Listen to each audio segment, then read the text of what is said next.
mulherada em ação, dentro e fora do campo. Enfim, nosso tão esperado evento chegou. Eu, Andréa Bernabé, consultora e cofundadora do movimento De Olho no Material Escolar, tenho a honra de recebê-las aqui hoje.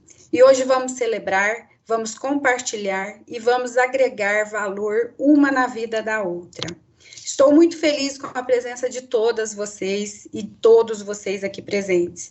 Tantos nomes conhecidos por aqui. O meu e o nosso muito obrigada. Eu idealizei esse evento com muito carinho, com a HO Genética e a Orbia, e eles abraçaram essa ideia e hoje nós estamos aqui para realizá-lo. Ele tinha que acontecer exatamente no mês das mulheres, no mês em que a Orbia e a HO Genética lançam oficialmente sua parceria. A HO Genética se uniram para celebrar as mulheres do agro, que cada dia mais conquistam o seu lugar de destaque. Então, vamos lá, mulheres, e para ouvir, conversar sobre a importância da semente, a transformação digital, as diferentes gerações femininas e seu reconhecimento de autoria na liderança, e o que a mulherada está fazendo em prol da educação dentro e fora do campo. E para darmos início, tenho a honra de convidar o COO da Citicorp HO, Daniel Glatt, que tem mais de 42 anos de experiência no agronegócio brasileiro e mundial. Passagem pela Pioneer, onde foi presidente e diretor de operações internacionais e teve a oportunidade e competência de ser membro do Conselho de Empresas Nacionais e Internacionais. Daniel, bom dia e seja bem-vindo. Bom dia, Andréia. Bom dia para todas que estão nos assistindo. Para mim é um prazer e uma honra abrir esse evento para falar de um tema tão relevante como as sementes. E aí eu vou pedir para o Natan botar na tela, Natan, a apresentação. Nós vamos bater um papo sobre a história das sementes de milho, de soja, como é que o mercado evoluiu e aonde nós estamos hoje. Então, o título, bastante apropriado para um evento dessa natureza, tudo começa e evolui da semente, e é legal a gente estar, então, começando o nosso evento com esse tema. A semente, vocês sabem disso, é com certeza o insumo que mais evoluiu tecnicamente nos últimos 20, 30 anos. É baseado na escolha da semente que a gente define uma série de manejos que nós vamos fazer na lavoura, os fungicidas que vamos usar, os herbicidas que vamos usar, quantas plantas vamos plantar, que data vamos plantar. Então, vocês sabem da importância fundamental da semente. E a semente, se nós formos resumir, a gente pode dizer o seguinte: semente é o veículo da genética. É através da semente que a genética é passada de uma geração para outra. Pode tocar, Natan.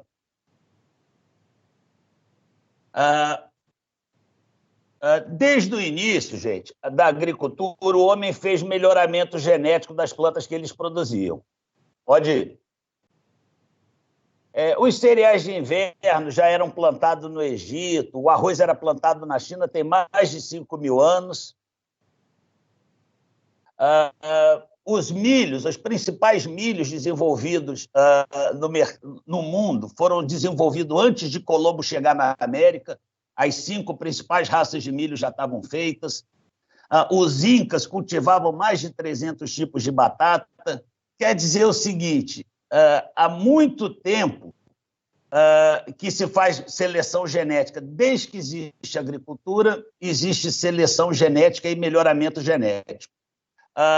E desde os primórdios da agricultura até os laboratórios de biotecnologia de hoje, o objetivo do homem foi um só: plantar a melhor semente possível. O que é a melhor semente possível?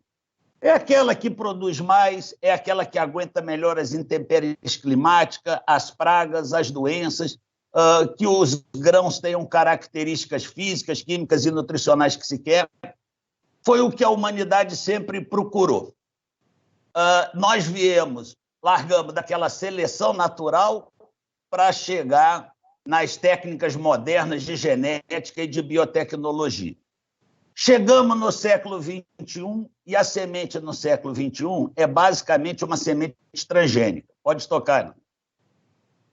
Por que eu digo isso? Mais de 90% da soja, mais de 90% do algodão e quase 90% da semente de milho plantada no Brasil e nos Estados Unidos, na Argentina, são transgênicas. Então, a semente transgênica realmente dominou a parte de semente de grãos. O que é uma semente transgênica, gente? A semente transgênica é simplesmente o germoplasma, que nós vamos falar um pouquinho mais, somado a um evento transgênico que vem embarcado naquela semente. Pode tocar.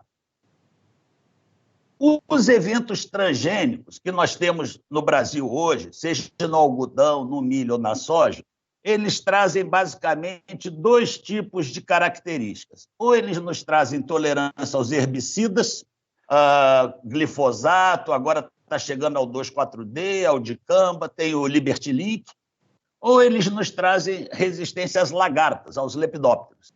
Basicamente, são esses dois atributos que as sementes transgênicas trazem hoje. Já o germoplasma define todas as outras características daquele híbrido ou variedade. O potencial produtivo, a altura, o ciclo, a tolerância às doenças, os hábitos de crescimento, as tolerâncias aos nematóides, isso tudo vem do germoplasma. Pode tocar, Natan?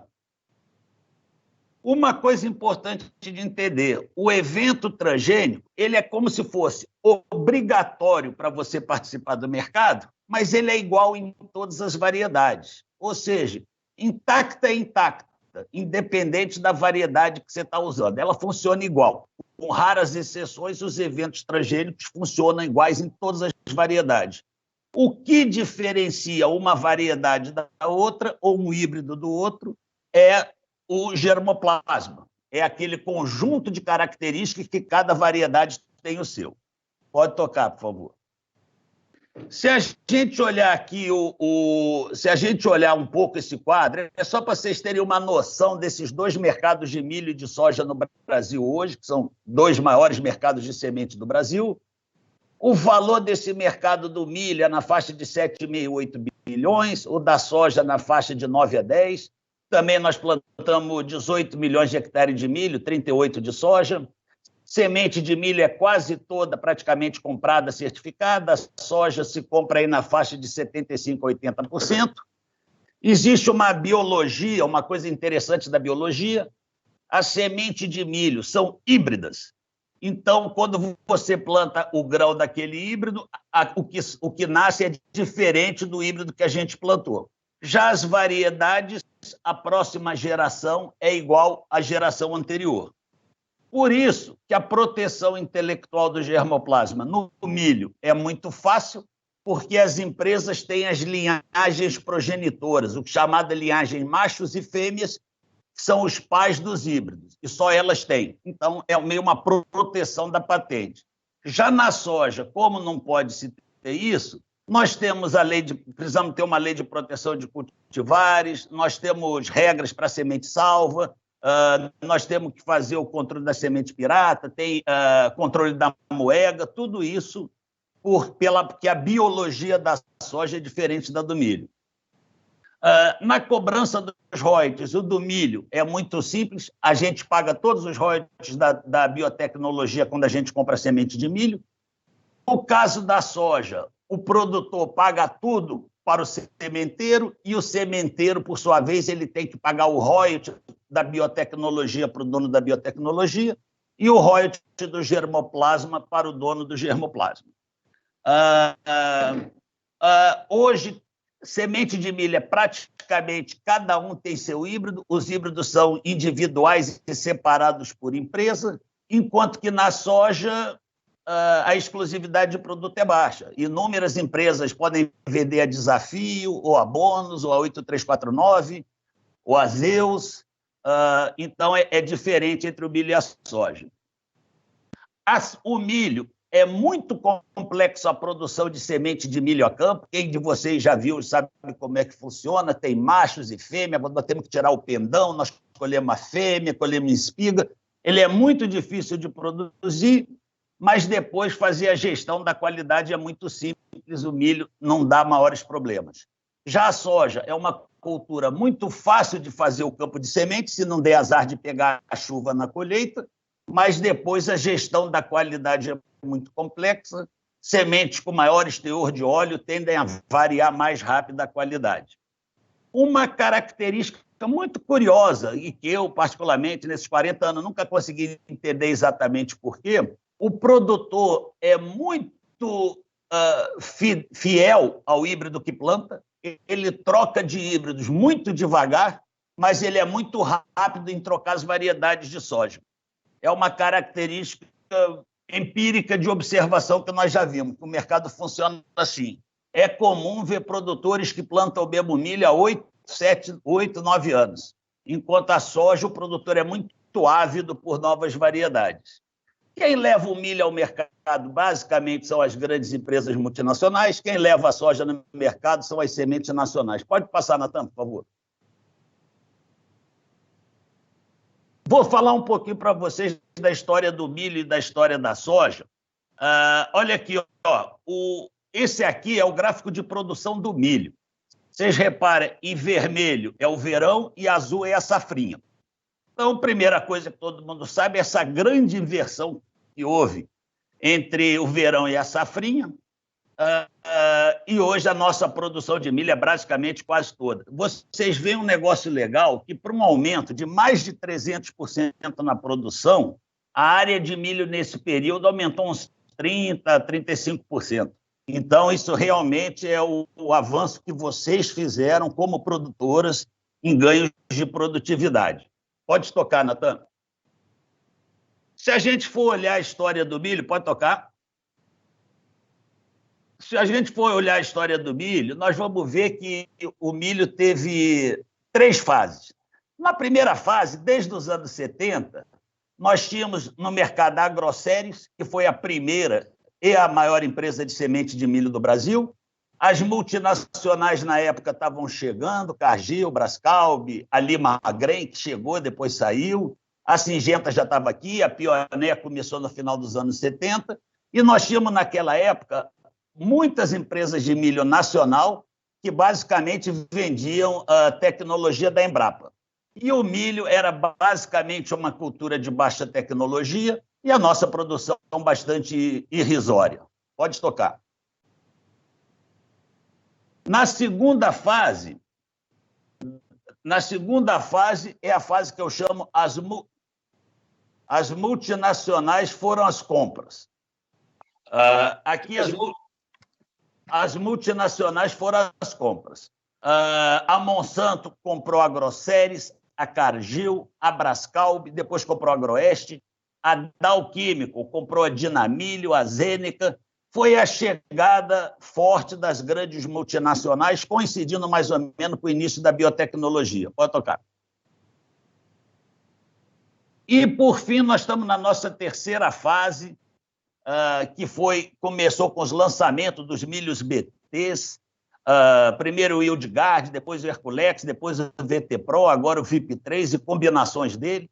A safrinha se consolidou totalmente sobre o verão, cresceu muito o uso de tecnologia de milho e a produtividade, e também chegaram os novos players no mercado, a KWS, a Limagrain, a Advanta, a Longpin.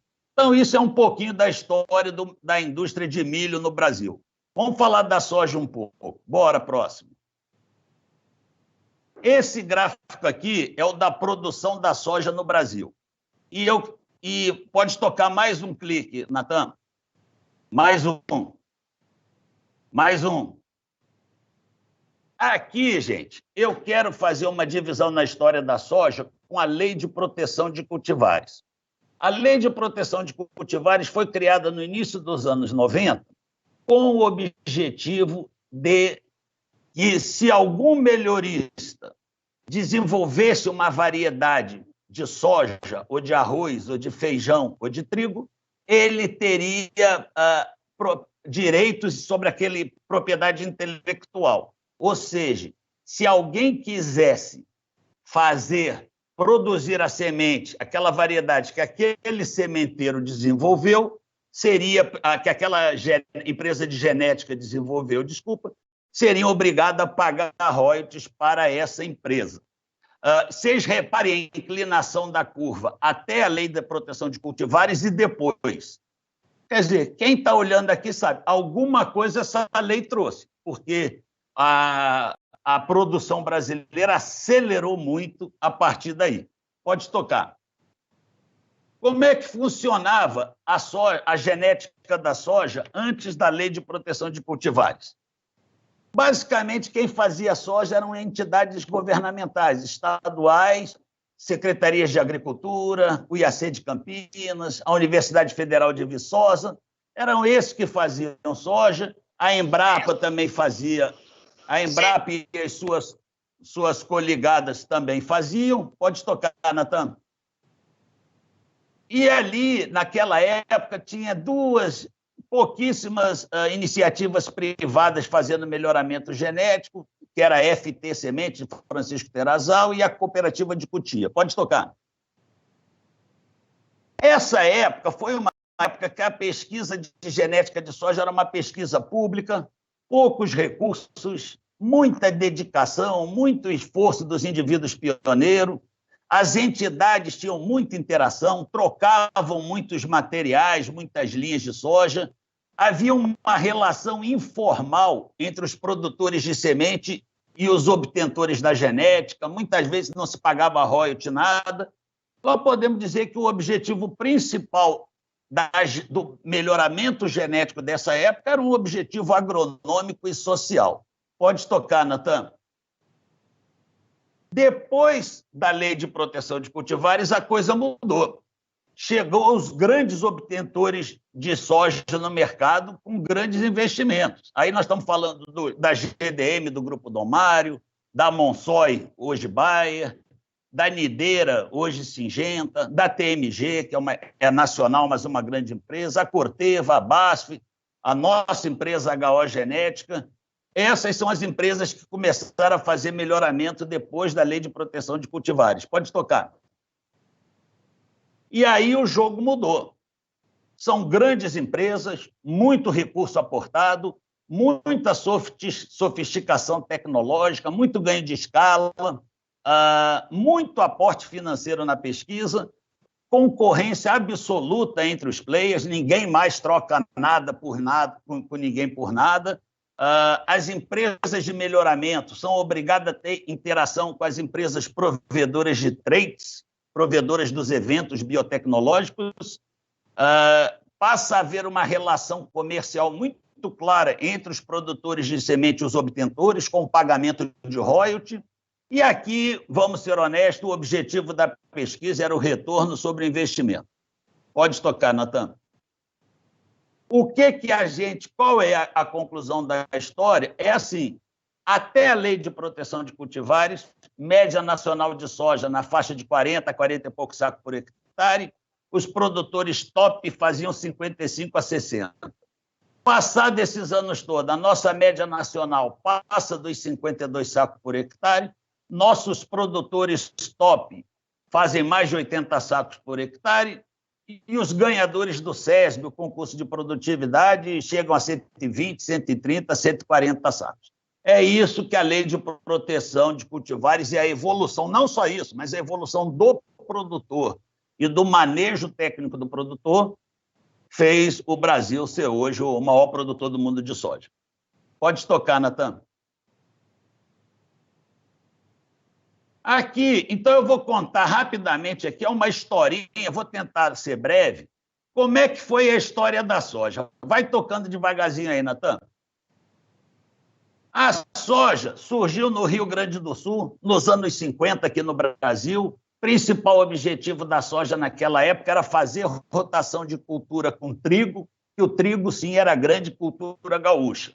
A agricultura gaúcha, vocês sabem, começou com trigo, Não é por acaso que todas as cooperativas gaúchas são tritícolas. Cotrijuí, Cotrimaio, Cotripau, Cotrijal, é todo mundo cooperativa tritícola, apesar da soja ser a grande cultura, ser a soja. Pode tocar. Em 1965 foi feita a primeira variedade de soja brasileira, Santa Rosa. Pode ir. No final dos anos 70, as principais variedades que se plantavam no Brasil era tudo variedade americana, Bragg, Davis e AS5, eram materiais americanos e alguma coisinha começando a sair no Brasil. Principais doenças eram o olho de Hanser, Cospra, pode tocar. No meados dos 70, um evento importantíssimo, a criação da Embrapa e do Centro de Pesquisa de Soja em Londrina, pode tocar. A maior descoberta da agronomia brasileira aconteceu, então, que foi o gene de período juvenil longo que permitiu a soja, que era uma cultura adaptada só a latitudes maiores, ser plantadas em regiões de baixa latitude e de baixa variação de comprimento do dia e da noite. Foi o gene juvenil longo que permitiu o início da soja no Cerrado. Pode tocar. As primeiras variedades do Cerrado, quem é mais experiente como eu, as senhoras mais experientes vão lembrar que vocês plantavam Doco, plantavam Cristalino, plantavam o F5 e a C8, esse tipo de variedade. Pode tocar.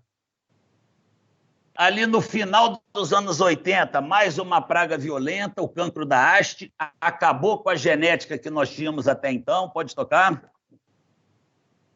E aí foi obrigada a genética, teve que se reinventar e achar as novas variedades resistentes ao cancro. Foi quando surgiu a Conquista, a Biara, as Engopas. Foram novas variedades que tiveram que ser feitas para tolerar essa doença. Vocês reparam a queda que houve por ocasião da chegada do cancro da haste.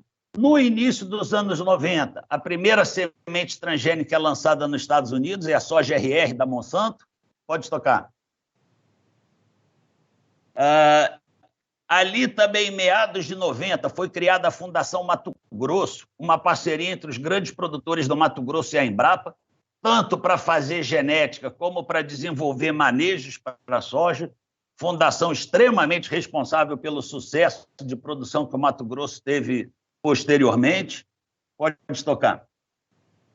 Foi ali também que começou mais um obstáculo para a soja, os nematóides do cisto, e que tivemos que fazer melhoramento genético para superar também. Pode tocar. As primeiras variedades, as experientes como eu vão lembrar da Pintado, Tucunaré, foram as primeiras variedades resistentes a nematóide do cisto que a Embrapa, que a Fundação lançou. Pode tocar.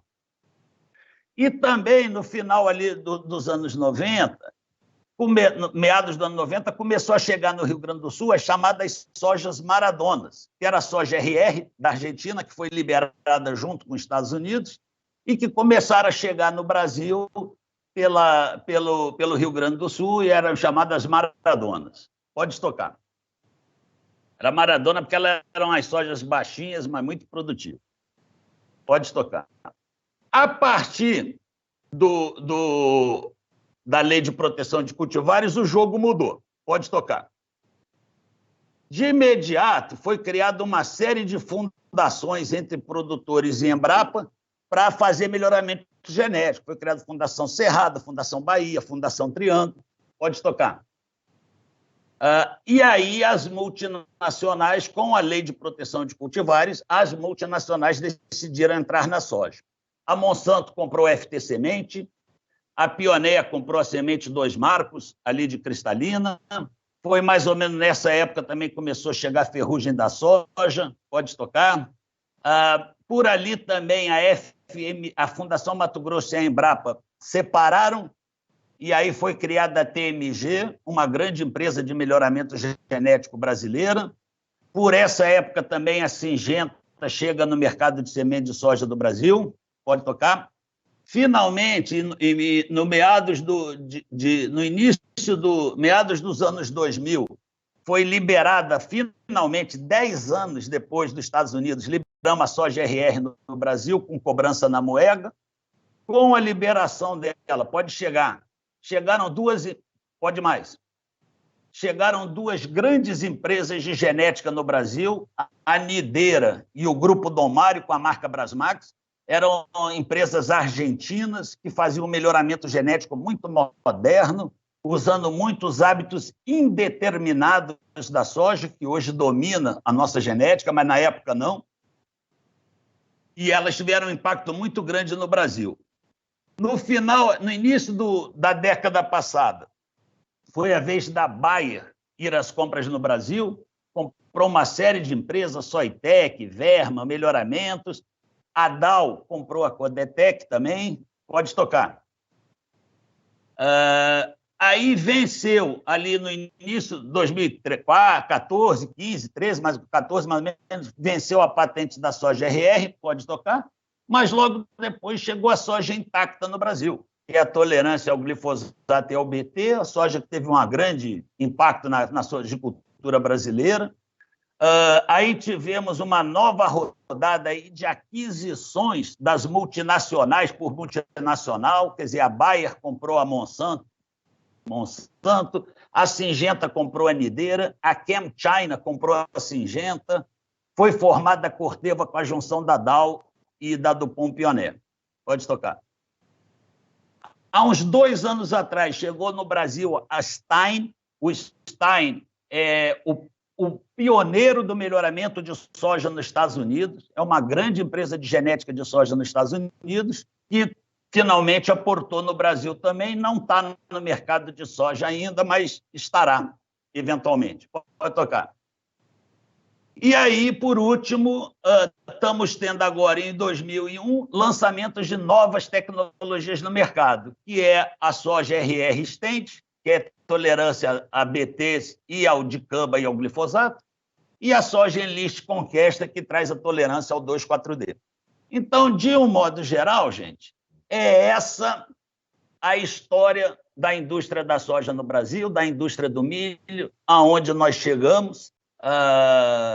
O Brasil é uma história linda de sucesso da agricultura, de agricultura sustentável, de agricultura técnica. Existem poucos lugares no mundo com uma agronomia mais técnica que a do Brasil. E é isso, junto com a evolução da genética, que nos fez ser hoje um dos maiores produtores do mundo. Vou terminar os 5 minutos pedindo a atenção de vocês para falar um pouquinho da Sidcorp HO, da empresa do qual nós fazemos parte. Pode tocar.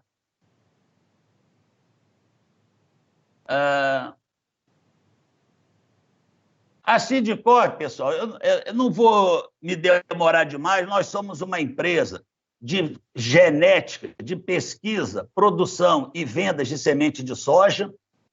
Temos 2 estações de pesquisa no Brasil, no Mato Grosso, em Primavera do Leste e em Paraná. Estamos criando a nossa nova estação no Paraná, em Sertanópolis. Nós estamos trabalhando não só com RR intacta, mas com as novas tecnologias também. Temos um portfólio altamente competitivo, acredito que muitas de vocês já viram nossos materiais, muita capacidade de produção de sementes, temos 2 armazéns climatizados no Mato Grosso para ter a semente perto do produtor, e nós atuamos com um modelo bem único, que é um modelo só a Sidcorp HO atua, que é a nossa genética, que chama-se HO Genética, que são as nossas variedades.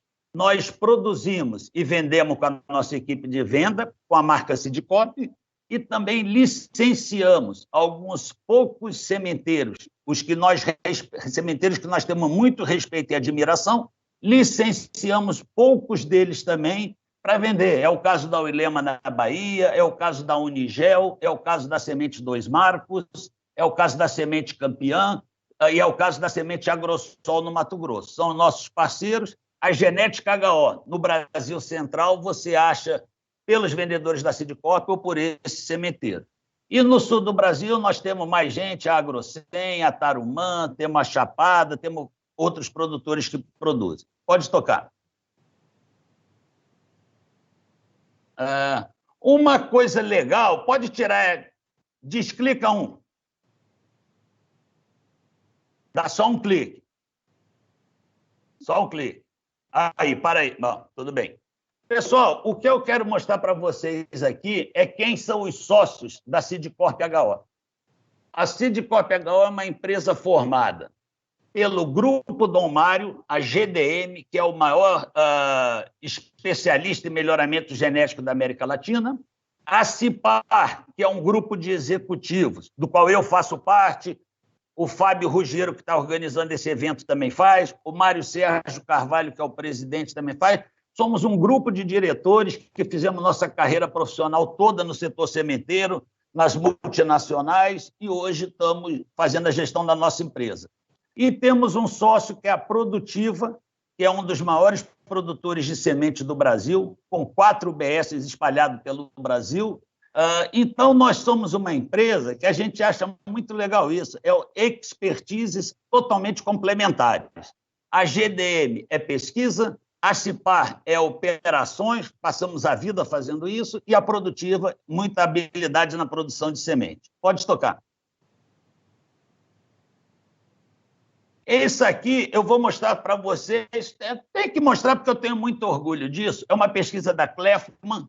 A Kleffmann é a principal empresa que faz pesquisa de mercado agrícola no Brasil, e aqui mostra a participação das principais empresas de genética nos últimos 3 anos, obviamente com a liderança da Brasmax, que é uma grande empresa, mas eu chamo a atenção para vocês aí para o 5º colocado, que é a HO Genética. Estamos crescendo muito rápido, com 7% de participação de mercado no Brasil, estamos com mais de 10% de participação no Brasil Central, somos uma das marcas que tem crescido no mercado, junto com a marca Dom Mário e junto com as marcas da BASF. Então, esse é um pouquinho do mercado. Do lado direito, só uma curiosidade para vocês verem aí, quem gosta disso, como é que se analisa o mercado. A concentração é quanto a gente tem de participação dentro dos nossos clientes, ou seja, os clientes que compram as HO genéticas, nós estamos participando em média com 25% da lavoura deles. A penetração é quanto esses clientes representam do mercado total de soja. Hoje, todo mundo que planta HO representa 32% do mercado, e quando você multiplica a concentração pela penetração, você chega no market share, que é os 7%. Pode tocar. Pode tocar. Isso aqui é só para mostrar para vocês... Não, volta um. Aí. Esse aqui é só para mostrar para vocês que é um trabalho que a Kleffmann faz também. Se vocês olharem aqui no canto inferior direito, tem as idades das variedades. Ou seja, o laranja são variedades com mais de 10 anos, tem uma série de idades. A atenção nossa para chamar aqui é que a HO é a empresa com portfólio mais jovem do mercado. Então, nós estamos crescendo muito com portfólio jovem, sabemos que uma variedade de soja dura aí 5, 6, 7 anos no mercado, então nós estamos, obviamente, bastante animados e orgulhosos do que nós temos feito no mercado. Pode tocar, eu acho que é o último. E, para terminar aqui, esse é o portfólio de soja da Sidcorp, da HO Genética no Brasil inteiro. Se vocês que estão aí não plantam HO genética ainda, pelo menos experimentar vocês têm obrigação, porque é variedade de primeira linha. Se você está no Rio Grande do Sul ou no Paraná, tu tem que ter plantado já uma Amambai ou uma Pirapó. Se você não plantou, teste, que vocês vão gostar. Se vocês estão na Regional 3, no Sudoeste Goiano, no Triângulo Mineiro, vocês têm de conhecer uma Corumbá, uma Aporé, uma Maracaí. Vocês estão no Mato Grosso, provavelmente já ouviram falar da Cristalino, da Poré, da Maracaí. Onde eu planto, que eu planto no Tocantins, a Juruena é uma baita de uma variedade, a Mamoré vai muito bem, a Aporé, a Maracaí vai muito bem também. Então, nós temos um portfólio muito grande, e eu só queria terminar essa apresentação insistindo que vocês testem as variedades HO genéticas. Tenho certeza que vocês vão gostar. Tá bom? Fiz meu merchandising. Andréia, era isso que eu tinha para dividir com vocês.